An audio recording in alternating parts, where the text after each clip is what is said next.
Hello students, welcome to our channel A to Z পরীক্ষা।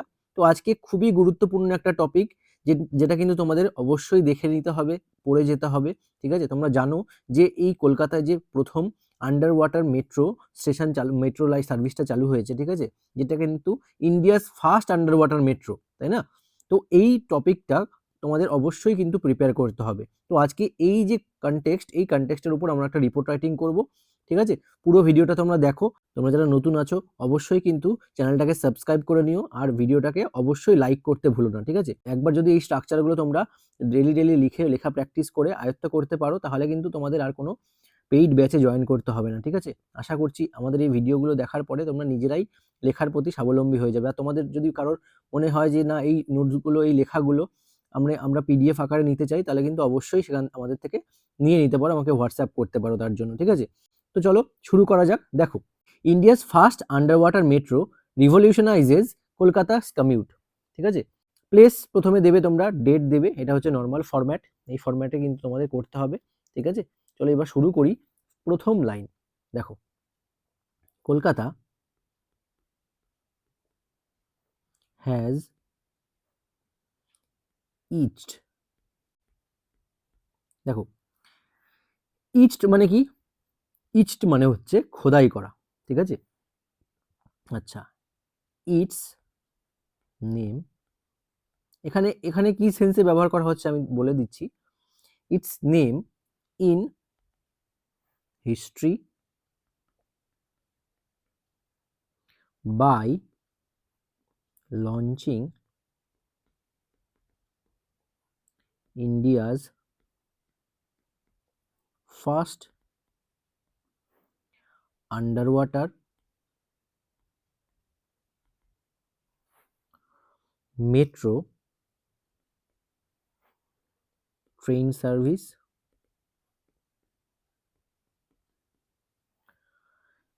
ঠিক আছে, underwater metro train service under the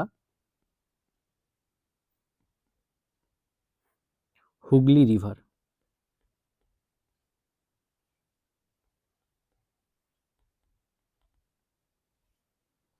comma, making a monumental leap in the nation's urban transport infrastructure,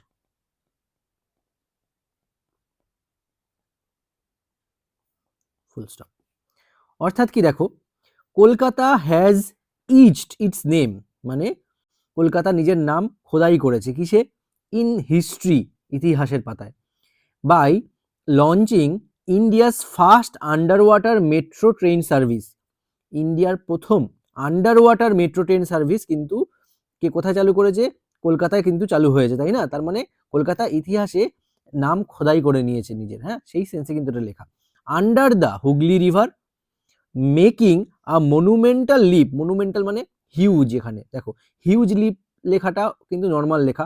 এবার তুমি যে সুন্দর word use করছো, তার মানে কি, তার সেখানে কিন্তু এই ধরনের শব্দগুলো থেকেই কিন্তু তোমার লেখাটা অন্য লেখার থেকে কি হবে? ডিফারেন্সিয়েট হবে। ঠিক আছে, এই যে কারোর নাম্বারের এত ডিফারেন্স হয়, তোমরা কি ভাবো যে শুধুমাত্র স্পেলিং এর জন্যই নাম্বারের ডিফারেন্স হয়? না, শুধুমাত্র স্পেলিং এর জন্য নাম্বারের ডিফারেন্স কখনোই হয় না। নিউজ পেপার দেখবে অনেক আছে, তাই না? সব থেকে বেশি নিউজ পেপার ভালো রাইটিং এর জন্য ওয়েল নোন নিউজ পেপার কোনটা? দ্য হিন্দু। তো দ্য হিন্দুটা বেশি বিক্রি হয়, বেশি পড়ে কেন? আইএস অ্যাসপিরেন্টসরা সবাই দ্য হিন্দুটা পড়ে, কেন পড়ে? কারণ সেইখানকার লেখাগুলো পড়লেই, তুমি ওই নিউজ পেপারটা পড়লেই বুঝতে পারবে যে ওয়ার্ডগুলো কিভাবে নেওয়া হয়, তাই না, সেখান থেকে। সুতরাং এই যে নর্মাল যে তুমি টাইমস অফ ইন্ডিয়া পড়ছো, দ্য স্টেটসম্যান পড়ছো, যাই পড়ছো, তার সঙ্গে যদি তুমি দ্য হিন্দু পড়ো, দ্য হিন্দু পড়লে ওখান তোমার ইংলিশ সম্পর্কে আইডিয়া অনেক অনেক চেঞ্জ হয়ে যাবে। তো এই কারণেই কিন্তু দ্য হিন্দুকে সবাই প্রেফার করে। কেন প্রেফার করে? তাদের রাইটিং স্টাইলটার জন্য। তো রাইটিং স্টাইলটা তোমাকে যদি বাড়াতে হয়, ভালো ভালো সব তোমার লেখার থেকে আরেকজনের লেখার ডিফারেন্ট কখন হবে? যখন তুমি এরকম আলাদা কিছু জিনিস ইউজ করবে তোমার লেখার মধ্যে, তাই না? তো সেই ধরনের জিনিসগুলো ইউজ করার মধ্যে দিয়ে কিন্তু তোমার আস্তে আস্তে লেখার মধ্যে ইমপ্রুভমেন্ট আসবে। তার জন্য তোমায় বেশি বেশি পড়তে হবে, তোমাকে এডিটোরিয়াল সেকশন পড়তে হবে। হ্যাঁ, দেখো কিছুই না কিন্তু তোমরা নর্মাল যেখানেই যাও না কেন, এই যে পেইড ব্যাচ হোক, যেখানেই কোথাও ভর্তি হবে, সেখানে কি হবে, সেখানে তো তোমাদের জাস্ট এইগুলোই বলবে, তোমরা এটাই শুনবে, আর তাছাড়া কিছু নেই। এবার আমি এখানে নর্মালি বলে দিচ্ছি তোমাকে কি করতে হবে, জাস্ট শোনো আর সেইভাবে চলো, তাহলে দেখবে তোমাদের লেখা এমনি ইমপ্রুভ হয়ে যাচ্ছে। ঠিক আছে, সেইভাবে প্র্যাকটিস করো, তোমাদের সবকিছু আমি কিন্তু এখানে দিয়ে দিচ্ছি, করে দিচ্ছি। ঠিক আছে, একদম নিশ্চিন্তে প্রিপেয়ার করো নিজে।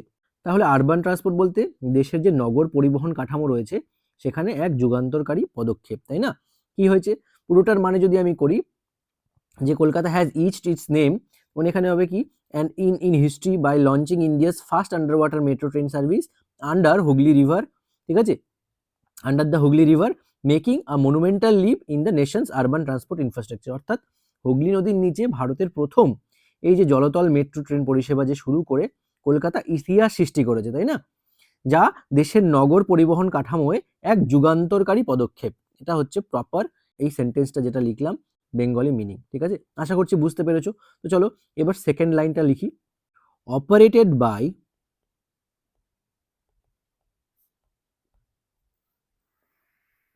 Kolkata metro rail corporation,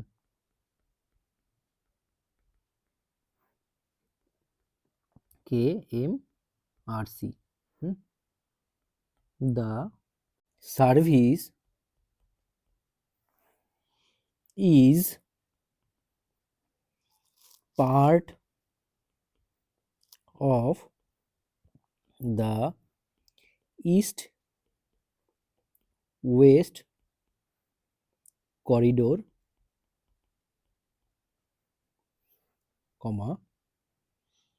connecting Howrah and Salt Lake. Full stop. তার মানে কি, এই যে এটা অপারেট করছে কি, Kolkata metro railway corporation, KMRC। The service is part of the east West corridor, তাই না? এটা ইস্ট ওয়েস্ট করিডোরের একটা ইম্পর্টেন্ট পার্ট। আচ্ছা, নেক্সট কি, connecting Howrah and salt lake, কাকে কাকে কানেক্ট করছে এটুকু ইনফরমেশন কিন্তু তোমায় দিতে হবে, তাই না? পরের লাইন দেখো, spanning a 520 metre stretch beneath the river bed, this engineering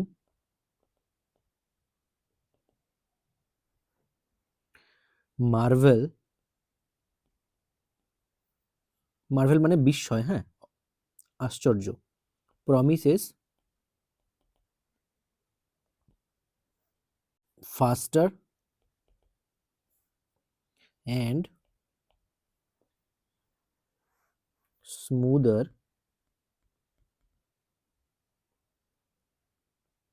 commutes, full stop. অর্থাৎ কি দেখো, বলেছে স্প্যানিং মানে বিস্তৃত, তাই না? 520 মিটার স্ট্রেচ, ঠিক আছে, মিটার্স হবে না কিন্তু, হ্যাঁ, 520 মিটার, বুঝতে পেরেছো, একসাথে, আলাদা লেখা নয় কিন্তু। আচ্ছা, স্ট্রেচ বিনিথ মানে নিচ থেকে, কোথায়, দ্য রিভার বেড, এই রিভার বেডের আন্ডারে কতটা স্প্যান করে রয়েছে, 520 মিটার। ঠিক আছে, this engineering marvel promises faster and smoother commutes মানে পরিবহন, তাই না, যাতায়াত। তো এই যে ইঞ্জিনিয়ারিং মার্ভেল মানে এই যে ইঞ্জিনিয়ারিং বিস্ময়টা কি প্রমিস করছে, ফাস্টার অ্যান্ড স্মুদার কমিউটস, যেন দ্রুত এবং কোনো রকম বাধা বিপত্তি ছাড়া, মানে স্মুদার, মানে মসৃণ যাকে বলে, তাই না, সেরকম ধরনের পরিবহন ব্যবস্থাকে। বোঝা গেছে? তার মানে এইখানটায় আমরা কি করলাম, কার কার আন্ডারে, মানে কিসের আন্ডারে রয়েছে, কোন কোন স্টেশন কানেক্ট হচ্ছে সেটা লিখলাম। ইস্ট ওয়েস্ট করিডোরের মধ্যে পার্ট এটা একটা, আর এটা কতটা বিস্তৃত রিভার বেডের নিচে, তাই না, 520 মিটার। তো এই জিনিসটা কিন্তু আমরা পুরোটাই ডেসক্রিপশনটা লিখলাম এখানে। ঠিক আছে, দেখো একদম শুরুতে প্রথমে তোমাকে ইন্ট্রোডাকশন মতো টাইপ দিতে হবে। এবার তার মধ্যে কি জিনিসটা, এবার তুমি যে রিপোর্টটা পড়ছো, রিপোর্টটা পড়ে যেন তোমার মনে হয় যে না এইটুকুর মধ্যে দিয়ে আমি 150 ওয়ার্ড হোক 200 ওয়ার্ডের হোক এর মধ্যে দিয়ে আমি পুরোটা বুঝতে পেরে গেছি, ঠিক আছে? পড়ে একদম পুরো সেন্স যেন তোমার ক্লিয়ার হয়ে যায়, সেই রকমই। কোনো হিবিজিবি লেখা নয়, এক্সট্রা দরকার নেই। যেটুকু দরকার। এবার অনেকেই ভাবছো যে আরো বড় বড় করে লেখাও। স্যার তাহলে কি হবে? এই যদি বড় বড় করে লেখাই তাহলে তোমরা ছোট লিখবে, সেটা আমার এখানে কিন্তু তোমরা নিজেদেরও কিছু জিনিস ইনপুট করবে, তাই না? সব থেকে বড় কথা কি, টাইমটার মধ্যে তোমায় একটা কম্প্যাক্ট লেখা লিখে আসতে হবে, সব শেষ করে আসতে হবে, ঠিক আছে? তো তোমরা জানো কতটা টাইমের রাশ থাকে। ক্লার্কশিপে তো যেমন 6টা আইটেম লিখতে হয়, কতটা টাইমের রাশ থাকে। এবার তুমি কত বড় লিখবে, তাই না? ছোট্ট লেখা মানে 150 থেকে 200 ওয়ার্ডস, তার মধ্যে তুমি কম্প্যাক্ট ওয়েতে যদি লিখে আসতে পারো, এনাফ, ঠিক আছে? কারণ তোমাকে টাইমের মধ্যে বাকিগুলোও শেষ করতে হবে। তো দেখো এখানে এইটুকু লিখলাম, এটা আমাদের ফার্স্ট প্যারা, ঠিক আছে? তুমি চাইলে প্যারা চেঞ্জও করতে পারো, নাও করতে পারো, হ্যাঁ? আচ্ছা, এইবার আমরা সেকেন্ড প্যারা কি লিখবো, দেখো। কমিউটার্স আর এস্ট্যাটিক। এস্ট্যাটিক মানে উচ্ছ্বাসিত, তাই না? আনন্দিত। কমিউটার্স মানে যাত্রীরা, আর ecstatic about the cutting cutting edge, হ্যাঁ, facilities and reduced travel time, full stop. অর্থাৎ কি দেখো, কমিউটার্স যারা নাকি যাত্রী, তারা এস্ট্যাটিক মানে কি উচ্ছ্বাসিত, তাই না? কিসের জন্য? About the cutting edge facilities. Cutting edge facilities কিন্তু মানে কি অ্যাবাউট দ্য মডার্ন ফ্যাসিলিটিস, হ্যাঁ, আধুনিক সুযোগ সুবিধাকে বলে কাটিং এজ ফ্যাসিলিটিস, ঠিক আছে? And reduced travel time. আগে অনেক ঘুরে ঘুরে যেতে হতো, বাস ট্যাক্সি করে যেতে হতো, ঠিক আছে? তো বহু টাইম লেগে যেত ওখানে পৌঁছাতে, একটা স্টেশন থেকে আরেকটা স্টেশনে, ঠিক আছে? তো সেখানটায় এই ধরনের আন্ডার ওয়াটার মেট্রো স্টার্ট হওয়ার জন্য যাত্রীদের কিন্তু অনেকটাই সুবিধা হয়েছে, ঠিক আছে? তো এটাই কিন্তু এই লাইনটার মানে, হ্যাঁ। আচ্ছা, নেক্সট লাইন দেখো। উইথ স্লিক কোচেস, ঠিক আছে? With slick coaches, comma, advanced safety system,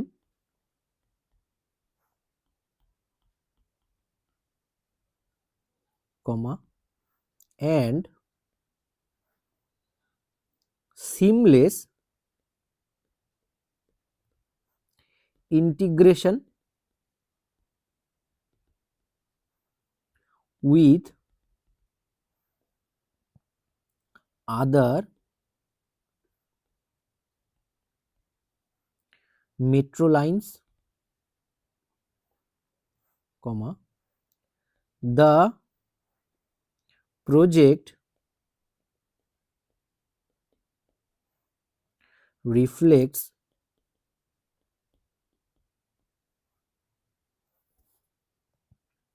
world class standards, full stop, ঠিক আছে? অর্থাৎ কি দেখো, বলেছে কি যে উইথ স্লিক কোচেস, মানে স্লিক কোচেস বলতে কোচ মানে কি বগিগুলো, তাই না? উন্নত মানের যে কোচ, সেই উন্নত মানের কোচ থাকায়, তার সাথে কি অ্যাডভান্স সেফটি সিস্টেম, অ্যাডভান্স মানে আধুনিক নিরাপত্তা ব্যবস্থা, তাই না? And seamless integration with other metro lines, এবং অন্যান্য মেট্রো লাইন্সগুলোর মধ্যে একদম নির্বিচ্ছিন্ন ইন্টিগ্রেশন, তাই না? মানে কি নির্বিচ্ছিন্ন সংযোগ যেটাকে বলে, সিমলেস হওয়ার জন্য কি হচ্ছে, the project reflex world class standards, যার জন্য এই প্রজেক্টটা কি, এই প্রজেক্ট মানে এই প্রকল্পটা বিশ্বমানের একটা স্ট্যান্ডার্ড পেয়েছে, তাই না? রিফ্লেক্স মানে প্রতিফলন কিন্তু, ঠিক আছে? বোঝা গেছে? আচ্ছা, এর পরের লাইনটা আমরা দেখব। Many citizens see it as a symbol of progress and a boost for Kolkata's economy. Full stop. অর্থাৎ কি দেখো কি বলেছে যে many citizens see it as a symbol of progress.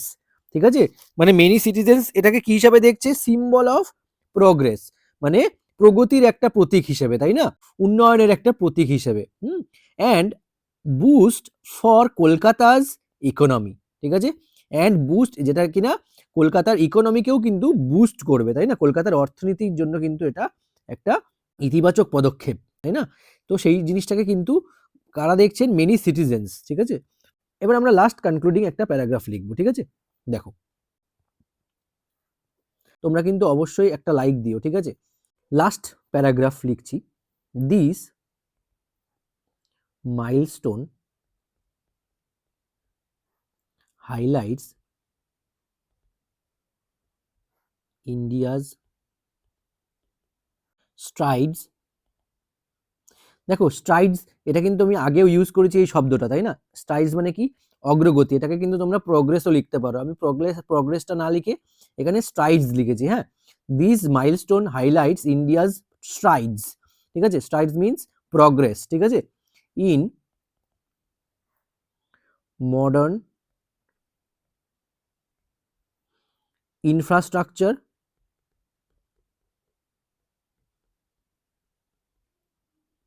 Infrastructure মানে পরিকাঠামো। ঠিক আছে, development,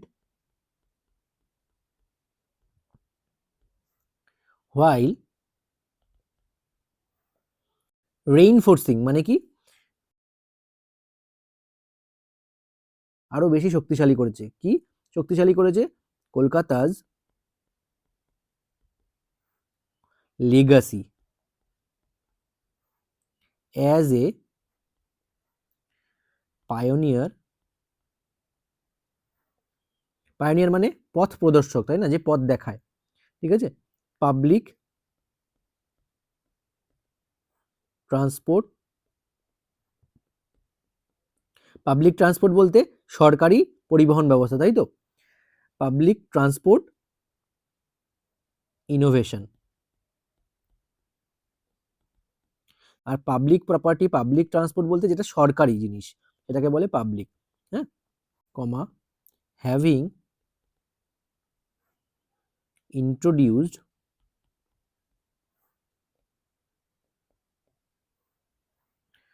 Asia's first metro in 1984। তো তোমরা সবাই জানো ফার্স্ট এশিয়াতে প্রথম মেট্রো কিন্তু আমাদের এই কলকাতা মেট্রো, তাই না? স্টার্ট হয়েছিল। দেখো এরকম ইনফরমেশন তুমি যদি দিয়ে দাও, তোমার লেখা তো আই ক্যাচিং হবেই না, তোমার লেখা কিন্তু অন্যদের থেকে আলাদা হবেই, হতে বাধ্য। 1984-এ কিন্তু প্রথম এশিয়াস ফার্স্ট কিন্তু মেট্রো, এটা কিন্তু আমাদের কলকাতা মেট্রো, তাই না? তো এবার সেটাকে কি বলা হয়েছে? এখানে কি লেখা হয়েছে দেখো, দিস মাইলস্টোন হাইলাইটস ইন্ডিয়ার স্ট্রাইডস, মানে ইন্ডিয়ার যে প্রোগ্রেস, উন্নতি, ইন মডার্ন ইনফ্রাস্ট্রাকচার ডেভেলপমেন্ট, তাই না? মডার্ন ইনফ্রাস্ট্রাকচার ডেভেলপমেন্টের দিকে কিন্তু ভারতের প্রোগ্রেসটা যে হচ্ছে, উন্নতি যে হচ্ছে, তাই না? সেইটাকে কিন্তু হাইলাইট করছে, তাই তো? হাইলাইট মানে উজ্জ্বল করে দেখাচ্ছে, স্পষ্ট করছে, তাই তো? হোয়াইল রেইনফোর্সিং কলকাতার লেগাসি, যেখানে কলকাতার লেগাসিটাকেও কিন্তু আরো কি শক্তিশালী করছে। কি হিসেবে? As a pioneer. পায়োনিয়ার বলতে যাকে বলে কি পথ প্রদর্শক, তাই না? কারণ কি মেট্রোর পথ প্রদর্শক কে? কলকাতাই তো, না? কলকাতাতেই তো প্রথম হয়, তার জন্য কিন্তু পায়োনিয়ার কথাটা বলা হয়েছে। ঠিক আছে, পায়োনিয়ার পাবলিক ট্রান্সপোর্ট ইনোভেশন। এই যে পাবলিক ট্রান্সপোর্ট বলতে এই যে সরকারি যে ট্রান্সপোর্ট, ঠিক আছে, তো যে পরিবহন ব্যবস্থা, সেখানে কিন্তু কলকাতার লেগাসিটাকেও এটা কি আরো শক্তিশালী করে দেখিয়েছে, তাই তো? Having introduced Asia's first metro in 1984, যেটা নাকি এশিয়ার ফার্স্ট মেট্রো কিন্তু এই কলকাতায় ইন্ট্রোডিউস করেছিল ইন 1984-এ। ঠিক আছে, তো এই জিনিসটা তোমায় লিখতে হবে। নেক্সট লাস্ট লাইন দেখো, the underwater metro is a testament, ঠিক আছে। টেস্টামেন্ট মানে কি, সাক্ষ্য বা প্রমাণ, তাই না? আচ্ছা, to the city indomitable spirit of progress, ঠিক আছে, ফুল স্টপ। অর্থাৎ কি দেখো, এটা কিন্তু আমি লাস্ট লাইন লিখে কনক্লুশন শেষ করে দিলাম, ঠিক আছে, এই প্যারাটা 3টে প্যারাগ্রাফের মধ্যে কমপ্লিট করে দিলাম। আচ্ছা, the underwater metro is a testament to the city's indomitable spirit of progress. Indomitable মানে অদম্য, ঠিক আছে। অর্থাৎ কি, এই যে জলতল মেট্রো, এটা কি শহরের যে উন্নয়নশীল মানসিকতার প্রতীক তা প্রমাণ করে, তাই না? Underwater metro is a testament মানে প্রতীক, to the city's indomitable spirit of progress, এই শহরের উন্নয়নশীল মানসিকতার কিন্তু প্রতীক এটা, ঠিক আছে। তো এই হলো আমাদের আজকের রিপোর্ট রাইটিং। দেখো, এটা কিন্তু কোনো কনসার্ন নয় যে হ্যাঁ তোমরা বলতে পারো যে স্যার ওই এরকম লিখলে ভালো হতো, এরকম লেখা দরকার ছিল, যেটা নিয়ে কি কনসার্ন হতে পারে, সেটা কিন্তু আমাদের বিষয় নয়। আমাদের বিষয় হচ্ছে যে এই যে কলকাতার মেট্রোটা হয়েছে, জলতল জলতল মেট্রোটা, ঠিক আছে, সেটা নিয়ে কিন্তু আমাদের মানে সাবজেক্ট। কেউ এটা নিয়ে কিন্তু আবার অন্য কিছু লিখতে যেও না, এরকম টপিক আসলে পরে যে এর ফলে এইটা ক্ষতি হতে পারে, ওই ক্ষতি হতে পারে, ঠিক আছে, পরিবেশের উপর এই প্রভাব, তোমাকে কিন্তু এটা বলেনি। ওইটা আবার অন্য টপিক হবে, ওইটা কিন্তু এর সঙ্গে রিলেটেড নয়। হ্যাঁ, এটা হচ্ছে ইন্ডিয়াস ফার্স্ট অ্যাচিভমেন্ট না, আন্ডার ওয়াটার মেট্রোটা, তো সেই সেন্সে কিন্তু লেখা। তো সুতরাং যেটা দেবে তার বাইরে কিন্তু আবার লিখতে যেও না, এক্সট্রা যেটা কনটেক্সট তোমার কাছে চাওয়া হয়নি সেই জিনিসটা দিতে যেও না, তাহলে কিন্তু বিপদে পড়বে। আশা করছি জিনিসটা তোমরা বুঝতে পেরেছো। তোমাদের যদি পিডিএফ দরকার হয় অবশ্যই হোয়াটসঅ্যাপ করতে পারো আমায়, ঠিক আছে।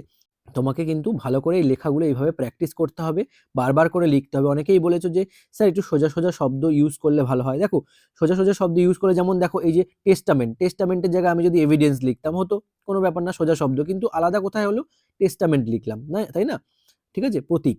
হুম, তো বা সিম্বল লিখতে পারতে, সিম্বল হতো এখানে, তো এইগুলো দিলে কি হতো, এগুলো তো নর্মাল সবাই লিখবে, কিন্তু তোমার লেখাটা আলাদা কখন হবে, একটু আলাদা শব্দ যদি তুমি দাও, মার্কসের ডিফারেন্স কিন্তু ওখানেই চলে আসবে, ঠিক আছে। তো এই জিনিসগুলো তোমরা দেখো, চেষ্টা করো এইভাবে লেখার। যতটা নিজেকে ইমপ্রুভ করতে পারো ইমপ্রুভ করো, এডিটোরিয়াল সেকশনগুলো পড়ো, লেখা এমনিই তৈরি হয়ে যাবে, ঠিক আছে। তার সঙ্গে সঙ্গে এই লেখাগুলো প্রতিদিন প্র্যাকটিস করো। প্রেসি রাইটিং আমি করেছি 150টা প্রেসি আছে, ওর মধ্যে তোমরা যদি শুরু থেকে শেষ অবধি প্রেসিগুলো প্রতিদিন একটা করেও প্র্যাকটিস করো, দুটো করেও প্র্যাকটিস করো, ঠিক আছে, 150টা করে দিয়েছি, তাহলে তোমাদের প্রেসির প্রতি কোনো ভয়ই থাকবে না। যেখানে আমি টাইটেল সমস্ত কিছু, কিভাবে এই প্যাসেজটার টাইটেল তুমি করবে, কিভাবে প্রেসিটাকে সাজাবে লিমিটেড ওয়ার্ডসের মধ্যে, সব কিছু আছে কিন্তু ওখানটায়। পারলে ওটা নিয়ে নিও, ওটা নিয়ে কিন্তু প্র্যাকটিস করো, খুব ভালো হবে। তো আশা করছি আজকের ক্লাসটা তোমাদের কাছে হেল্পফুল হয়েছে। এর পরবর্তী ভিডিওতে আবার দেখা হচ্ছে তোমাদের সাথে। আজকের মতো এই পর্যন্ত। Thank you so much for watching this video.